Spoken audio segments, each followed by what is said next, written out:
Welcome to the Leadership in Land podcast, where we talk about what actually moves the needle in the land business. This show isn't about get-rich-quick schemes or magic mail pieces. It's about leadership, systems, decision-making, the stuff you figure out after your third or fourth pricing mistake, or maybe your first "this deal looked great on paper" moment. Tune in with me in the episode today, and let's dive right in. You're listening to the RE Tipster Podcast Network.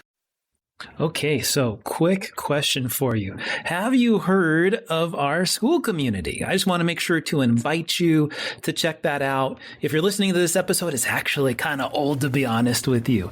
And so if you want our latest, if you want our greatest content we're putting out, real conversations about leadership, decision-making, building a land business that actually works in the real world, get inside our Skool community where you get access to the free leadership course, plus bonus episodes, discussions, and insights that honestly just don't make it onto the podcast. So if you're serious about this, you want to learn more about leadership, get in the community, check it out, leadershipinland.com or school.com/leadershipinland. All right, let's get in the episode. Hello, my friends. Welcome back to another episode of Leadership in Land. I am your host, Dave Denniston of Generation Family Properties and the Land UnConference. I am honored to have our next guest with us to help us on our mission of trying to help at least 1,000 land investors be the best leaders that they could be.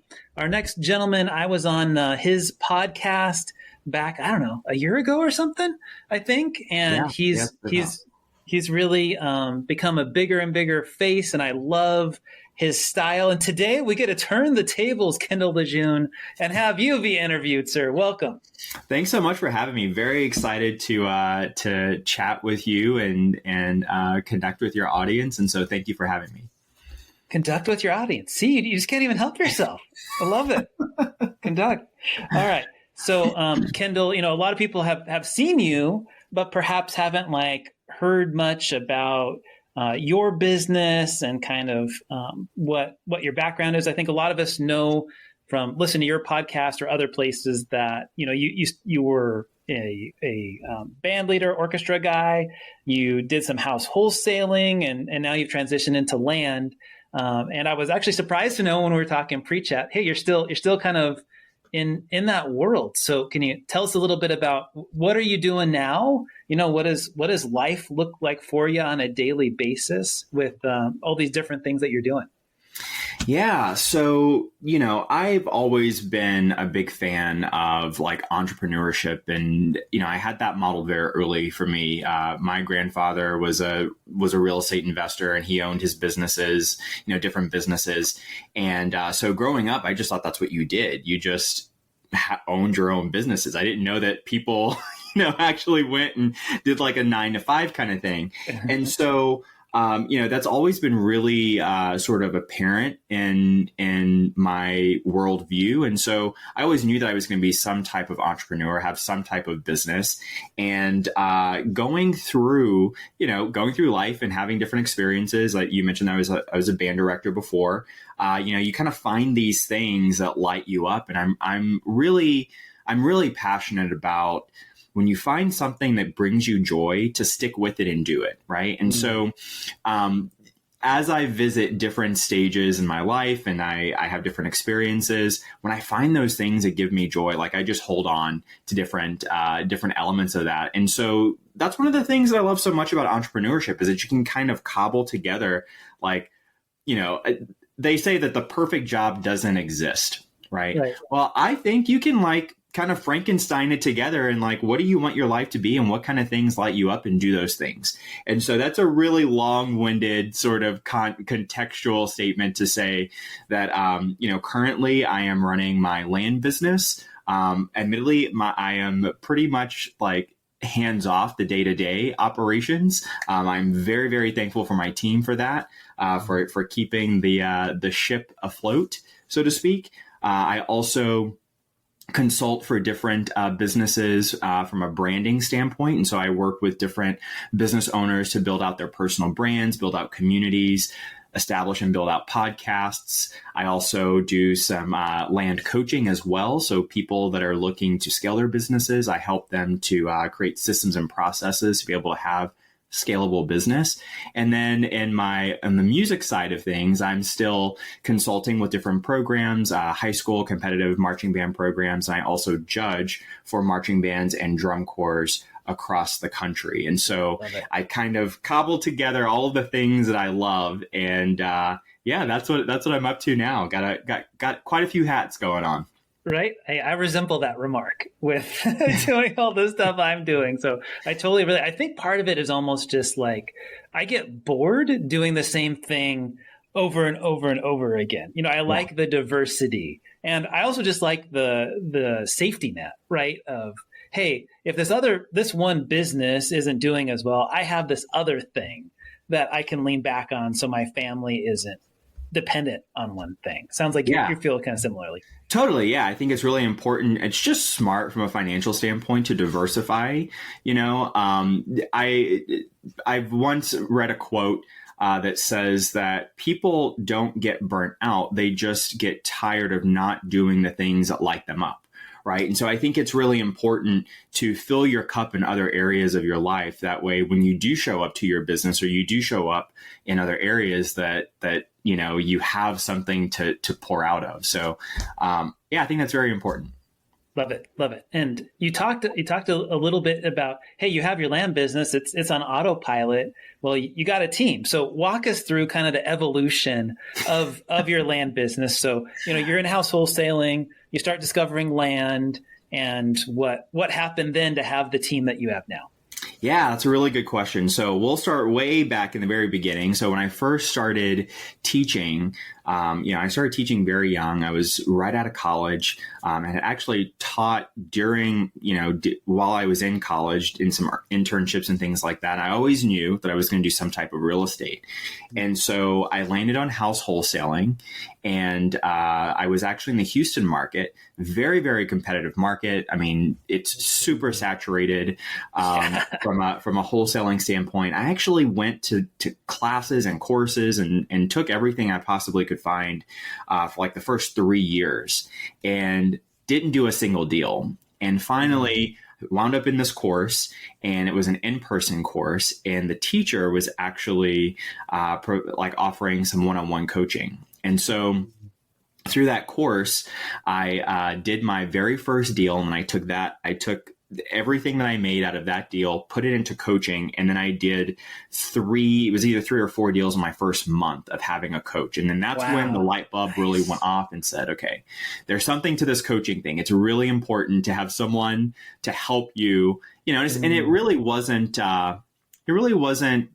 like that I learned new information. It was just that I learned new systems and new processes. And that's when it really clicked for me how important systems are when you're actually running a business, right?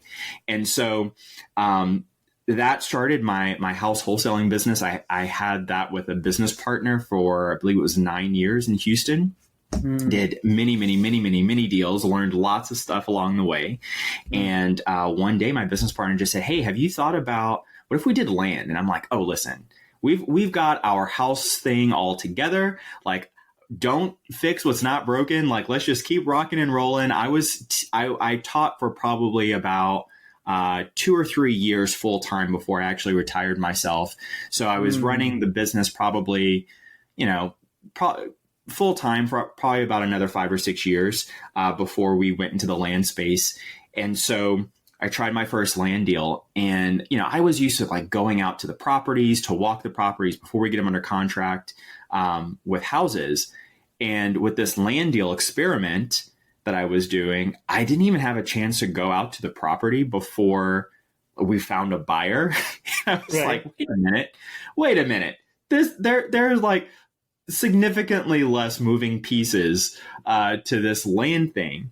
And so I switched off my marketing for houses, and we literally transitioned to land. Now, when we're doing houses, we also had between my business partner and I, we had 4 virtual assistants that were stationed in the Philippines, and then we had 5 in-person employees. And that wow. was running, I mean, we were doing some pretty significant numbers from a volume standpoint. And so we transitioned all of those people over to land whenever we started doing the land business. And so that was rocking and rolling. And then some more different opportunities came up. And so we decided to bring our different businesses in different directions. And so I went out on my own and started my own business, and we ran volume for quite a bit. We did infill lots and rural recreational properties. And at that point, I had 3 virtual assistants and myself. And so when was this, Kendall? This was probably, maybe 2021. Around that time. Okay. Yeah. So operated that for about a year or so. And then I was just like, I had started, kind of playing around with different things and meeting different people in the land space, and said, maybe the volume business isn't where I want to be. And because I had, other projects, as I talked about earlier, that I was really passionate about and wanted to, put some energy and some focus there. And so I decided to just scale down from an employee number standpoint. And so now I've got 2 virtual assistants. We run more subdivides and larger rural recreational deals versus the infill lots and rural rec. So it's less volume, just bigger deals with a leaner team. And along this journey, of hiring people and having the team and, partner 5 people in office, which that's like the most I've generally heard from any land investor, right? That you had 5 people in office, and now everyone's virtual. Did you keep the virtual people, or have you, now that you have 2, like, did those people are more recent hires? Tell us about that a little bit. Yeah. So I always had 2 virtual assistants once I went out on my own and started my own business. I've always had 2. I did replace one. One of them had been with me for several years, and he had another career opportunity in the Philippines and wanted to go and do that. And so I was more than happy to help him sort of evolve and develop into that. And so I just replaced that virtual assistant, and so now I still have the 2. It's just a different person that's now working on the team. Love it. I'd love, part of leadership, I think, is, learning to pivot, right? When things are challenging, or you just figure out this isn't the kind of business that I want to have. Like for us, probably a year and a half ago, I had been scaling the terms business, and we had 400 plus notes. And I was like, this is getting really annoying. I love the income from it, but then all these issues are always popping up. Right. Sure. And so I was like, I don't want to scale that anymore. Let me pivot to doing more of these medium size cash flip type things, which I define as like $10,000 to like $250,000 purchase price, somewhere in there. Might be infill lots, might be rural rec, all the above. What led for you, in like pivoting between, you were being successful, you've done it for years up to this point, right? Sounds like infill lots and rural rec stuff. Why pivot for you? Yeah, it's a really good question. I think that it's very important to really define success beyond just 1 or 2 variables, right? So that's something that I'm always asking myself. What is my version of success? What does that even look like? And I'm very diligent about constantly checking in with myself. Do I really want to be doing this? Before I take on any project, I'm like, is this really in alignment with what I want to be doing? Does this match my definition of success? And I just realized that, there are so many different ways to skin the cat in the land business, right? And so, I think that, it depends on, my definition of success is making sure that I just love every single day that I have, right? And so I started looking at, okay, well, what are the things that I don't like doing? And then when I started like listing those out and connecting those things to different areas of my business, I realized really quickly it was because we had such a high amount of volume. And I said, okay, well, what could I do if I wanted to spend less time doing these things, so that way I could do lower volume, what would that have to look like? And keep the same amount of income and that type of thing. And so, we just kind of reverse engineered it that way. And that really kind of honed in the criteria of the types of properties and types of deals that we go after now. And best thing I ever did. Best thing I've ever done in my business. And so, I talk a lot about that with a lot of my clients when they come and they say, hey, we're ready to scale. That's always a sexy word. Like, so many people love the word, like, we're scaling. Yes, we're growing. So much fun. And it is. However, I think that it's just really important to constantly keep that barometer of what kind of business do you want to build? That's always the first question that I have. And when I'm talking to clients, and sometimes they're like, what do you mean? I just want to make a lot of money. And I'm like, okay, great. Well, there are a few more aspects that go into that. Let's talk about, like, what is the brain damage that you're going to have? What is the bandwidth that you're going to have to do XYZ, right? So let's reverse engineer that. What could it look like? And I actually think that's one of my most favorite conversations to have with clients, is because that's where you can get really creative. Like, there are people in this industry, I know that these people that they'll do one subdivide deal a year. It's a 7-figure deal, or one entitlement deal a year, and they're like, that's my business model. They're not rolling with 5 VAs and all this other stuff. And so I think it's really important to be thinking about, what do you want your day-to-day life to look like, and then you build out from there. And so for you identified that in making this pivot for your vision for the team, that was like, hey, what takes less of my time? Because your time was getting sucked up, I'm guessing, and you were looking at, I'm going to need more assistance to help run the business. What in your current VAs, I guess, like, how did you pivot them to? How did you figure out, like, what were they doing before, and then what are they doing now? Yeah, that's a really good question. So, you mentioned time, and I did want to chat about that really quickly. Is that is one of my core values, like freedom of time. Is so, like, I value my time like above anything and everything else. It's so important, at least when it comes to me. I mean, not above family and things like that, but time is so important. It's the most valuable thing that I have.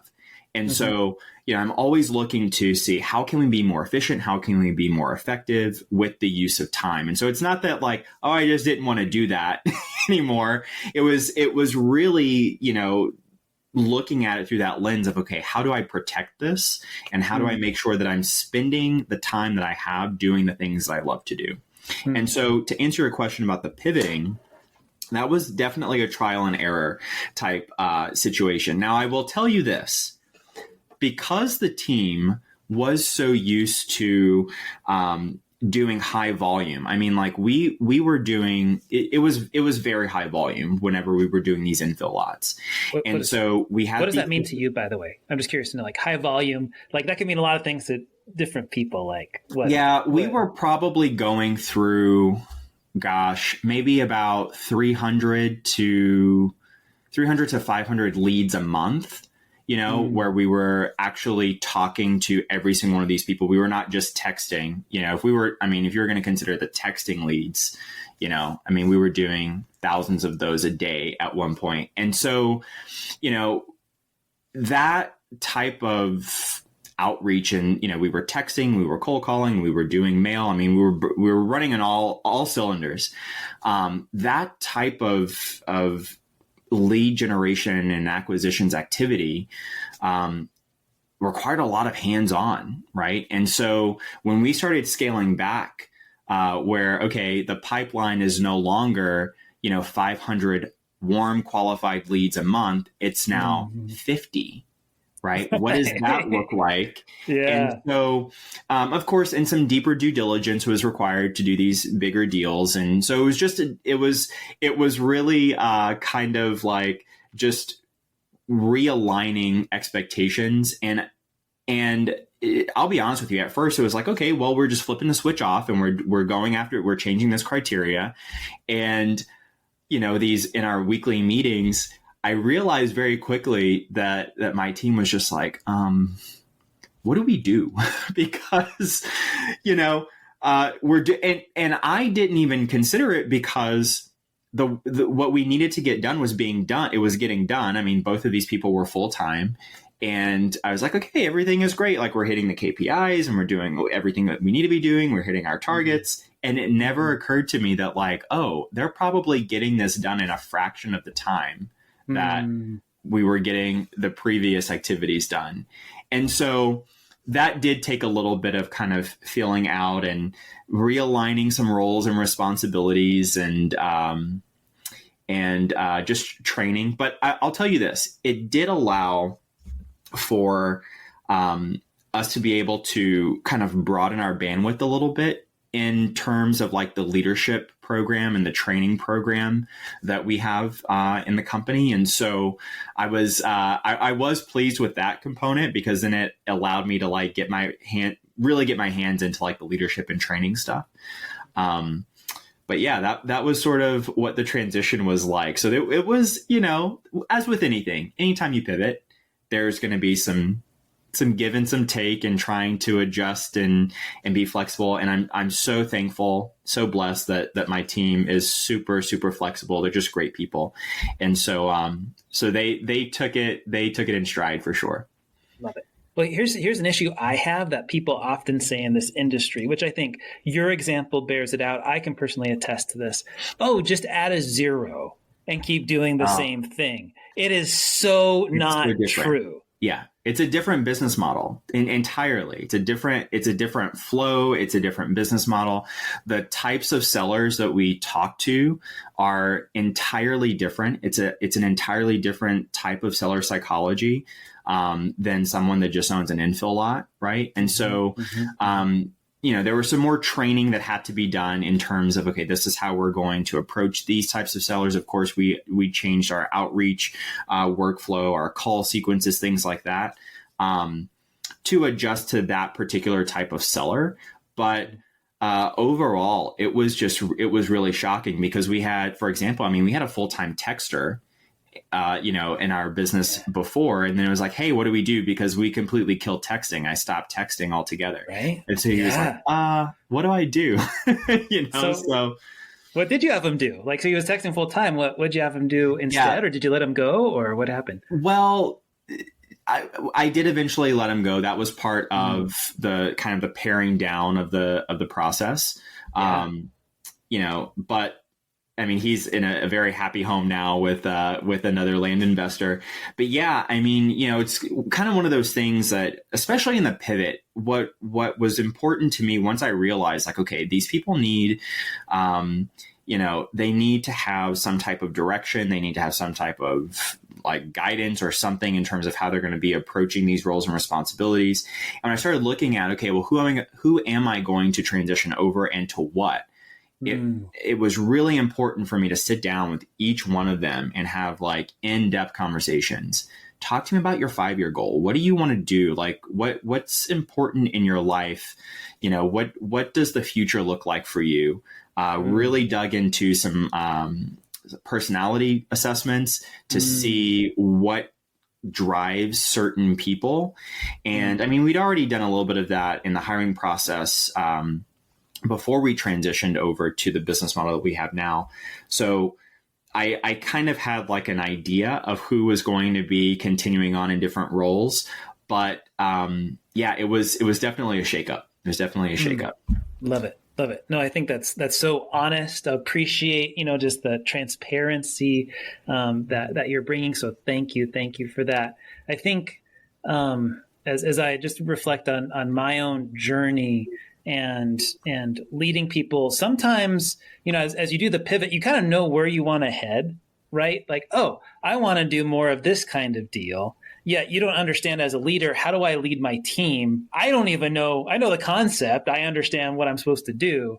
But like in my case, we broke out my team for having a bunch of people in one role to breaking them out into separate roles, right? So now we have lead managers and acquisition managers and transaction coordinators. We didn't have that before. And so I'm trying to figure out for myself, okay, I understand the idea of a lead manager, but what are they going to say? When they actually get someone on the phone, right? Like how you talked about this a little bit, just kind of mentioned, but I'd be curious to dig more deeply into it. Like, did you hire a coach to help you understand this new thing? Or did you just swim, dive in and figure out how to swim, Yeah, it was definitely the latter. I will say that, I've been very, very fortunate to have access to a lot of remarkable rock stars in the land space. And so I was able to pick their brain. So I didn't have formal coaching for that particular transition in the business, but I had an idea of what it needed to look like. And so the thing that I found very, very critical to the success of this pivot was making sure that it wasn't just me telling them, hey, this is what we're doing now, so you go and do it. It definitely was incorporating them into redefining roles and responsibilities. So when we got on team meetings and we started outlaying, okay, we're going to go through our SOPs together. Let's start with acquisitions and let's talk about this is our current SOP. This is what we'll need to do to switch over. When we started going through that and kind of figuring out what we think it would look like with this new role, right? I started having different people. In my mind, I'm thinking, okay, she's really going to want to do this and he's really going to want to do that. And once we started talking about it as a team, like I started saying, like it was opposite in some cases. Some cases, I had one team member that was like, oh, I would really love to do that. And I'm thinking, I would have never imagined that. So that early on really taught me to let them be part of that process. And, I'm always of the mindset of, if people have ownership of the vision, if they have ownership of what we're doing and why we're doing it, they're just going to perform a lot better. And it's going to be more of a team than it is, hey, you're just punching a time clock, right? And so that's really, really important, is for me at least, is to make sure that they are part of that process. So anytime we're developing SOPs, I get this question a lot. People ask me, how do you develop your standard operating procedures and things like that? I actually have a sort of an initiative in the company where everyone is responsible for sort of documenting their own SOP and for updating it. So whenever we have team meetings and we say, okay, well, what's working, what's not working, whenever we have any changes or experiments to the SOPs, that team member who's responsible for that is responsible for updating that playbook and making different, making updates and making alterations to that. And so they own that process. And so lots of times they're able to come up with things that I would have never dreamed of that just make it more efficient and more effective. And I'm like, hey, let's rock and roll with it. Let's do that. So I don't really look at my position as a leader in my company as, let me tell you what to do and how to do it. I look at it more of, hey, this is my vision. I'm definitely the visionary of my business. So I share, this is where we're going. This is why we're going there.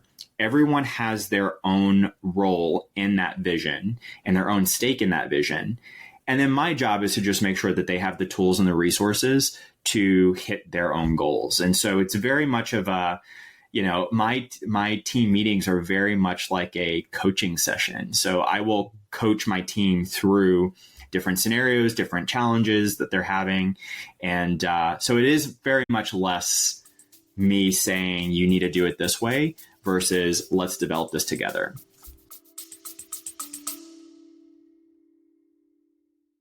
Writing and sending purchase agreements doesn't have to take all day. With Stride CRM, you can generate a full contract with one click, send it to the seller, and track every step until it's digitally signed. No more switching between DocuSign and Google Drive and email. Stride keeps everything digital, fast, and organized in one place. Visit stridecrm.co and start watching your business improve today.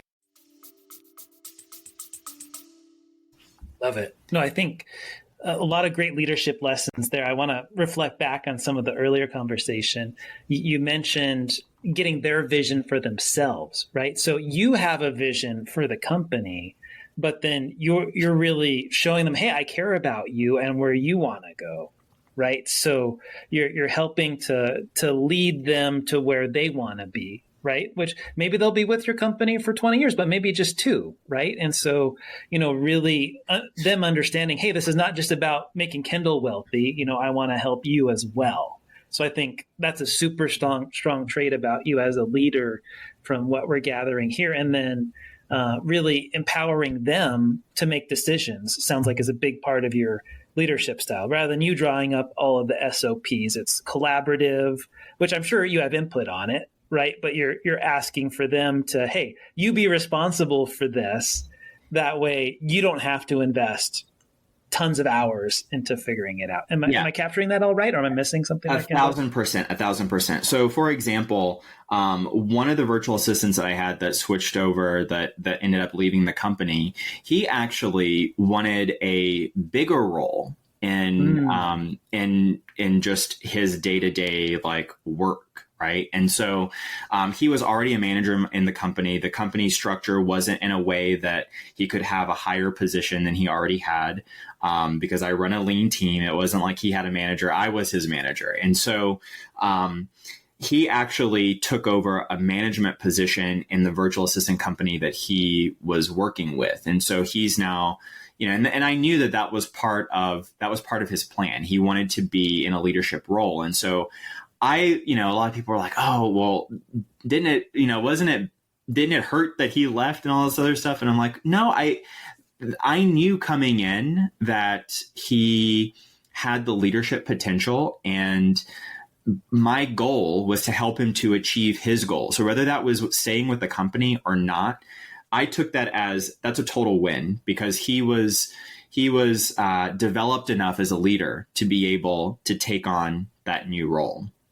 And so, I think it's just very important to, I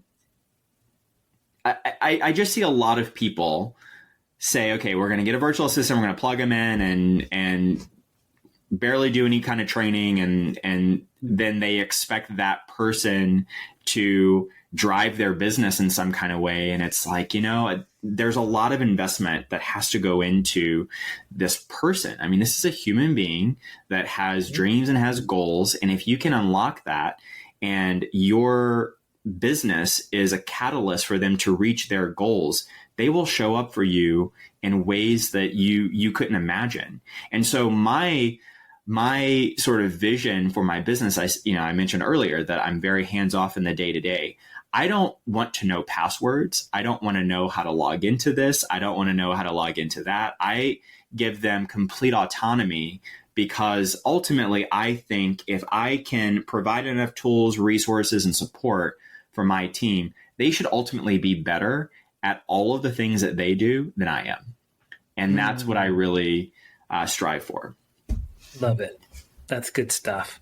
Well, I'd like to talk a little bit about something that you mentioned earlier, KPIs. And I would love for you to contrast KPIs for before, where you had, 1,000 different texting conversations going on, versus KPIs now, and how you use them before and now, and as a leader to help you with the business.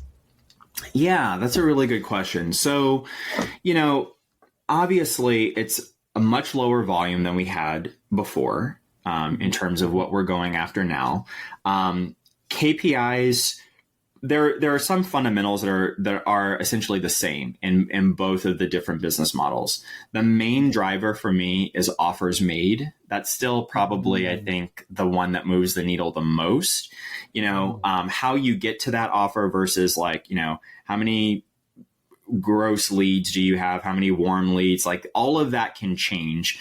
And even the offer amount changes. But I think that probably the number one KPI, at least in my business, it's the one thing that I care about is the number of offers, right? And a lot of people are like, well, isn't it contracts? And isn't it that it's really, I want to just know how many conversations are we having with these leads and how many relationships are we nurturing at any given time. That's what's really important for me in my business model today. And so really offers made is sort of the thing that I like to follow up on. I will admittedly say I am a lot less what's the best word? I am a lot less, I guess, obsessive about my KPIs today than I was, maybe 2 years ago, running that high volume business. And so, it's kind of rare that I'll take a look at, when I say rare, I'll look at it on our team meetings like once a week. But man, when we were running the volume business, I was like looking at our KPI chart probably 3 or 4 times a day, because I wanted to catch, hey, okay, it's Tuesday. We only have our KPIs are this, and we are this much off of our goals. So what do we need to start doing to make sure that we're hitting our goal for the week? Right. It's a lot different approach now. Just because it's the types of deals that we do, the types of seller that we work with, it's a lot longer life cycle. And so that also made me realize, like, whenever we switched over, it's like, okay, let's pull back a little bit. Right. So yeah, I don't know if that answers your question, but. No, that's interesting. So it sounds like, in a sense, you've changed too, that there was a more intense Kendall, kind of cracking out the whip and having the carrot, and the stick for everybody, being like, hey, let's go.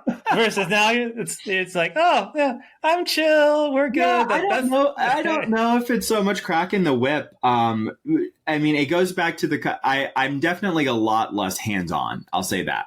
I think that, that's that behavior change and that experience in the day-to-day was what drove the desire to change, right? So like, it wouldn't do me any good to switch over to a different business model and then I'm still like spending as much time and energy and effort, looking at KPIs and trying to micromanage. And so, it allowed me that change that I wanted. I didn't need, whenever we have 8 to 12 months of a life cycle on one deal, that's going to be a very different type of nurture sequence than, these quick little, 10 grand infill lots that we're flipping. So, it's just a different type of management that I really, really like. I really like it.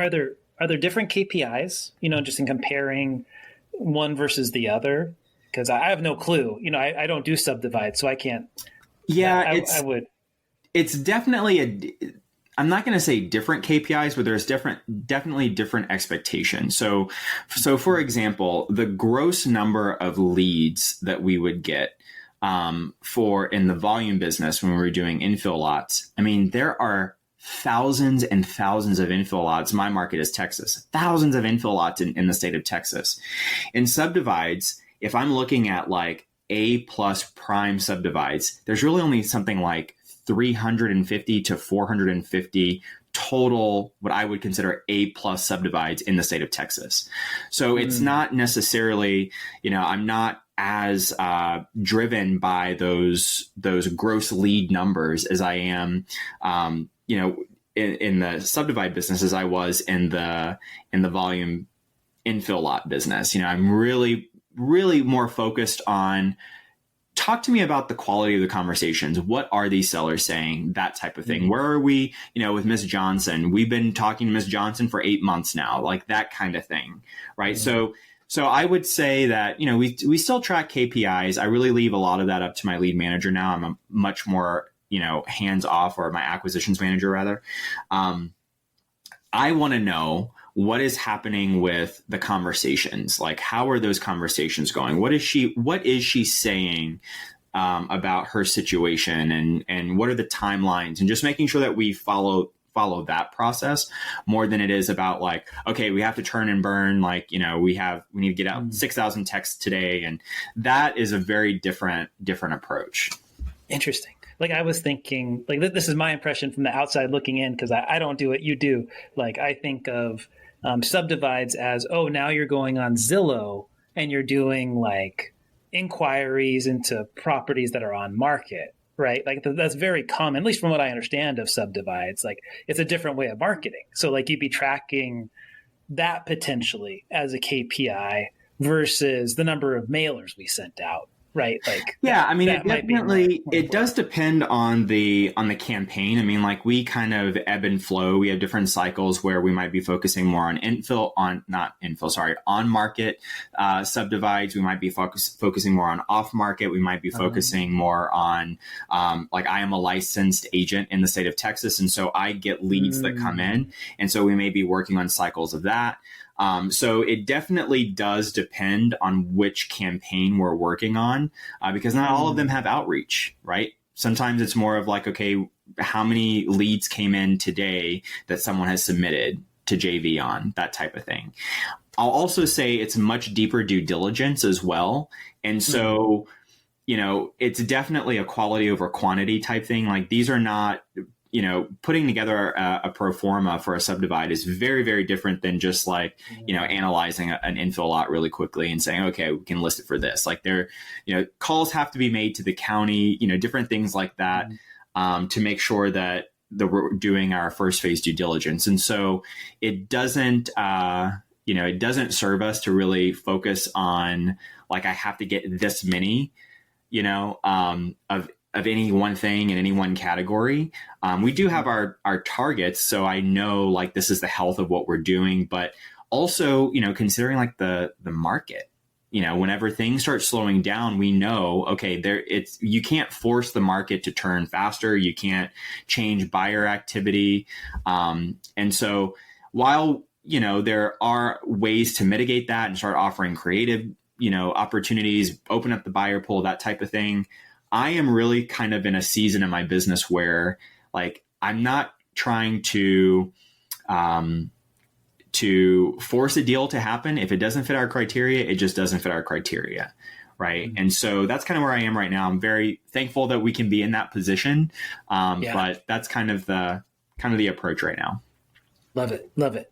Well, let's talk a little bit about motivating your team, which is one of my favorite topics. You have a small, lean and mean team that I'm guessing you're probably like me. Your people aren't just doing your land business. They're probably doing some other stuff too, because you're doing different things, right? Yeah. Like how as a leader are you thinking about retention, motivation, as you've gotten a vision for where these people want to go?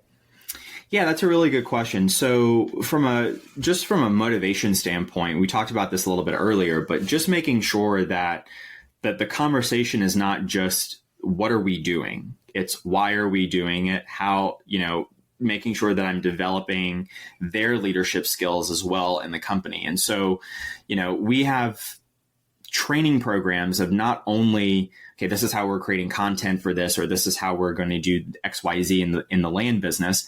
It's also, we're reading leadership books. We're discussing those things as a team, doing different team exercises like that. I think is very, very important, because I think that you can only go so far with extrinsic motivation. I really want to foster intrinsic motivation. I want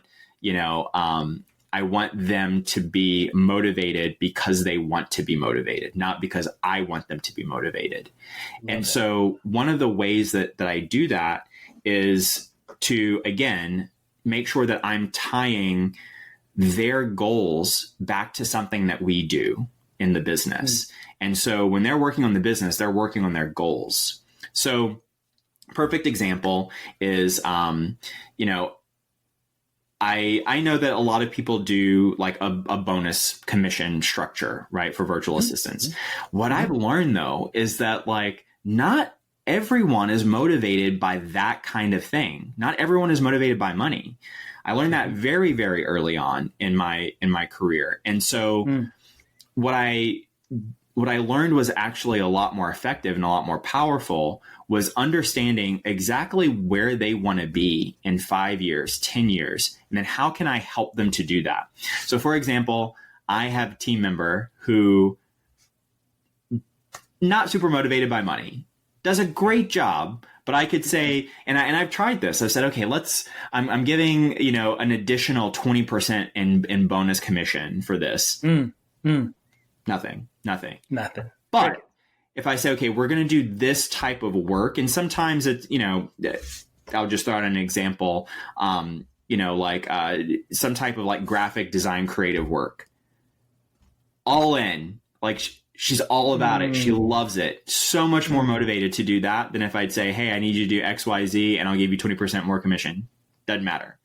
So finding what really lights people up and understanding what their background is, why do they want to do what they're here to do, I think is so important. When I really figured out that intrinsic motivation, and I mean, I knew this from my background of teaching student leadership, but intrinsic motivation, so much better than extrinsic motivation, is when I realized that, most people, when they hire virtual assistants, this, we pay this much by the hour. And, if it's a full-time job, you'll have 40 hours a week, yada, yada, yada. However, I realized, and we don't work on the weekends. When I started realizing that people were coming in and like doing work on the weekends because they wanted to, and it was work that they enjoyed, I was like, okay, like there's something to this. And it wasn't necessarily like, how do I get them to work more? It was, how do I get them to just take more ownership of this? So I can tell when they're super excited to show me something, in a team meeting, they're like, can't wait to show you this. This is super exciting. And again, I give all like autonomy to them. So when we show up to team meetings, I'm not leading team meetings. Like they're leading the team meeting. They're filling me in on what's happening, So I want to go back to what you said earlier. You go through some team exercises and you guys read through books together. Like what do you think any of us could learn from you? Like what exercises are you doing? Can you give us like an example? Like what is that? What does that mean? I'm picturing a bunch of different stuff in my mind. Yeah. So, I mean, there are tons. You could look up, just ask ChatGPT for like, give me some virtual remote team exercises that I can do, team building. It's no different than if, you were doing some type of like corporate team building exercises in person, except, there are some remote options that you can do. But one of the things that I found super, super helpful is when we do these team meetings and I have each person kind of run their own section, and then they interact with each other, and it's not just about business. So, for example, I'll say, one of the ways that we start off every single meeting is, what was your highlight of the week? And it cannot be business related; it has to be personal. And so, this really allows for connection to happen from a like remote employee kind of standpoint. I mean, if you think about it, there's lots of different contextual things that we can learn from each other when we're like in the same room, but a lot of that is lost over remote teams. And so whenever we share like, oh, I went to this K-pop concert and this was amazing, like that kind of allows us to start connecting with each other a lot more. And that has gone a really, really long way.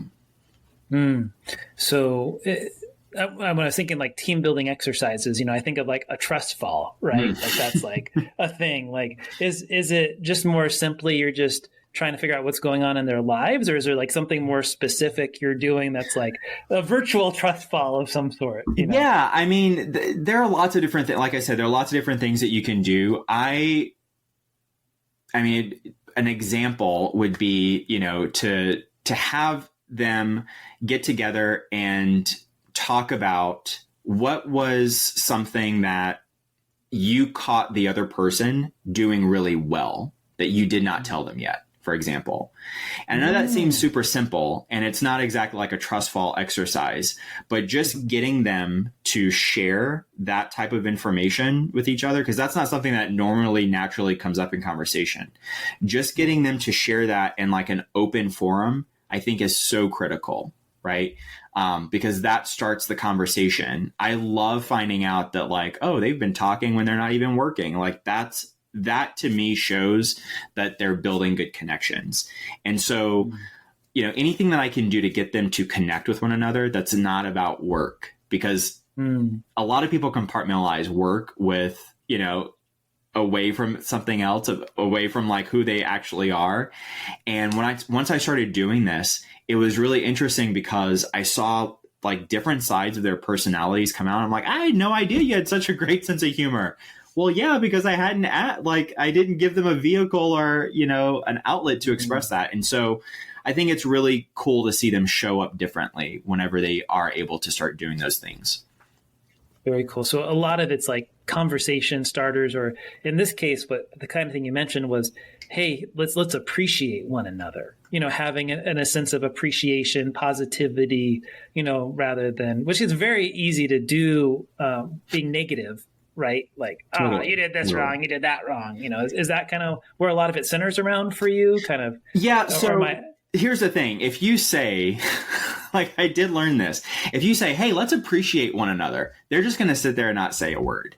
So when I say exercise, I mean like, weekly, I mean, you can rotate through different things, but hey, this week we're going to start, everyone has to go around the room and start the meeting with what is one thing that you caught the other person doing really well, or what was one extremely profound example of customer service that you caught someone else doing, right? And so giving them a very clear prompt, and it's like everyone has to answer that.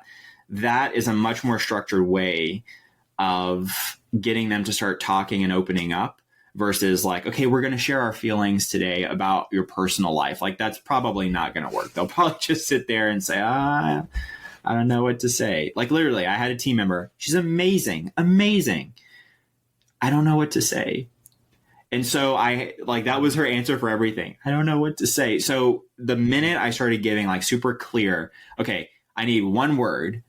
What one word do you admire in a great leader, for example? And just having that type of discussion where it's a very clear prompt, they can come up with one word, right? And then I can expound on that. But now, that I'm able to give a little bit more open-ended things, and they're able to start sharing and talking, which is what the purpose of the exercises anyway, right? Love it. Good stuff, man. That's good. Do you think kind of with your business, like you scale down in terms of the number of people, do you think you want to hire more in the future, to have a third team member again? Or is like, what, for the foreseeable future, it's like, this is cool. I like where I'm at. I am always itching to try new things and do other things. Like I am. Yeah. So when you say, are you open? The answer is perpetually yes. I am always open to anything and everything. Right. So yeah, I mean, I would definitely be open, especially, if we start changing markets or if we start changing the business model. I mean, I am always looking to hire great talent. And so, I'll find something for someone to do. I mean, I've got a list of over 100 different things that I want to implement and try, not only just in the land business, but in other businesses that I have. And so I'm always looking to hire for sure. Love it. And if you were, where would you go to hire? Like let's just focus on your land team. Yeah. And let's say you wanted to do more subdivides, for example. Like what kind of person would you add and where would you go to find that person? That's a good question. I mean, honestly, right now, I don't really have like a specific role that I would be hiring for in the land business. It would probably be as an assistant to a team member that I already have to help lighten their load. Sure. So that's part one of that. It would be as an assistant to either my, acquisitions manager, my dispo manager. And then where I go to hire these people, I personally, 99% of the time, I'm going to hire someone that was brought to me by an existing team member. So I always, like, when I'm looking to hire, and that's why I say I'm always open to hire. That's very true. I am always open to hiring, but I have had so much success with having people that are on the team, that have ownership of the team, understand the vision, understand the company culture, understand my expectations, to vet someone and say, hey, I have a really good friend who would fit in perfectly, beautifully here. I always have such a higher success rate with that type of hire than someone that doesn't know the company at all, that I have to start training them and about expectations and company culture and that type of thing. Which is why, like I said, I'm always open, but we're not just, I don't have a funnel of people coming in to hire. I am very slow to hire. I'm very quick to fire. I'll say that. So that's how I would go about that. Let's say you couldn't get somebody that was a referral. Where are you going to go next? Like, oh gosh. I mean, to give you some context, I've worked with, I've hired VAs from virtual assistant agencies. I've gone on Indeed. I've done Fiverr. I've gone through lots of different ways. Just what works best for me is always if it's someone that's already on the team, or if it's someone that I really, really trust, like if we're talking about the land business, someone that has an incredible business that I really admire their company culture, and they are looking to place a team member. Right. So like if someone's downsizing, or if someone says, hey, I'm looking to find or place this person, that's what I'll hire, especially in the land business. Yeah. So I pretty much, it's almost 100% referral at this point. Love it. Well, that's cool. That's cool. I mean, even with a small team, getting referrals like that speaks to you again as a leader, that they like working for you, that they would figure out a friend. It's like, oh, you got to come on over here. Right. There's just, that's a whole topic that could be, a whole hour-long episode, but there are just so many benefits to that, because when that person comes in, I know that they've already been vetted, and that team member who brings that person in has a sense of responsibility for that person. So they kind of make sure that that person is performing, and they're going the extra mile to make sure that they're doing what they need to be doing, and that they're showing up and they're putting in what they need to be putting in. And it just makes for such a seamless transition into the company culture, Love it. Love it. All right, Kendall. Well, as we wrap up the show for today, would love to know, hey, are there any favorite tools, books, resources around leadership that you're like, man, you guys got to check this out? Yeah. So anything by Coach John Wooden, I will read every word that I can find written by him. Specifically for business, I am a big fan of the EOS tools. So like the rocket fuel stuff and traction, like so important. Those would probably be the two specific leadership things. If I had to say, go check this out, it would be that. Love it. Love it. And that was John Wooden, the UCLA basketball coach. Yep. You were talking about earlier. Yep. Sweet. Absolutely. Any particular book that sticks out? I haven't read any of his stuff. Particular book? No, I've read. I'm looking at my library right now behind the camera. No, there's a book called On Leadership by him, and it's a really, really good read. It's a really good read. So I would definitely check that out. Love it. All right. Gonna have to check that one out. It's on my list. Yeah. All right. Well, any closing thoughts? Kendall, you talk with a lot of different leaders in land. Anything you want to leave us with as you've picked up, breadcrumbs across different conversations you've had that we could take home with us? Yeah, gosh, you're right. I am so fortunate and so thankful that, the Only Land Fans podcast has given me a platform to be able to interview these incredible, incredible minds in the land space. The thing that I would probably leave with your audience is never underestimate the power of a personal brand for your business and for yourself as an entrepreneur.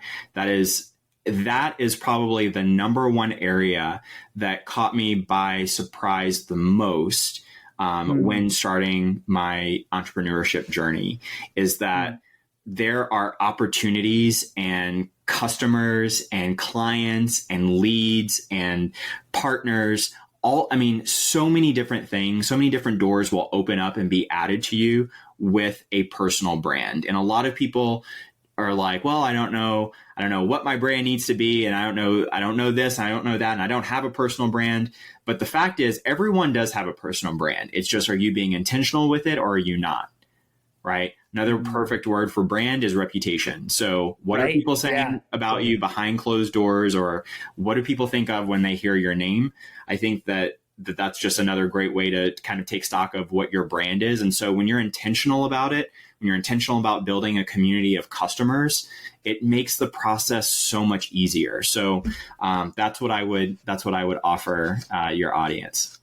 Sweet. Oh, that's great advice, man. It's a lot of great nuggets and leadership lessons today. I just love the way you're leading your team, and hey, not being afraid to pivot, right? And change direction. It's not like you're doing it every month, right? I mean, it was a major change that you made one time. It's like, okay, how do we figure this out? And then empowering your people and really getting their buy-in, and then asking for referrals, right? From your current people, have been some of your best hires. Well, Kendall, thank you so much for being with us. If people want to hang out with you, check out what you got going on, where can they find you? Onlylandfans.com. There you go. Onlylandfans.com, everybody. All right, Kendall, appreciate you, man. Thank you for hanging. Thanks so much. Take care. All right, well, that wraps up today's episode. If this was helpful, don't just let it live in your head. Take one idea from today and actually put it in practice.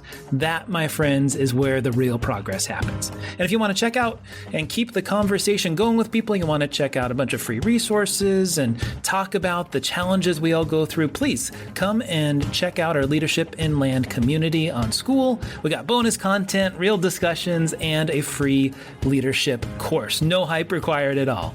Check out leadershipinland.com or go to Skool, Skool.com/leadershipinland. Appreciate you being here. Talk soon.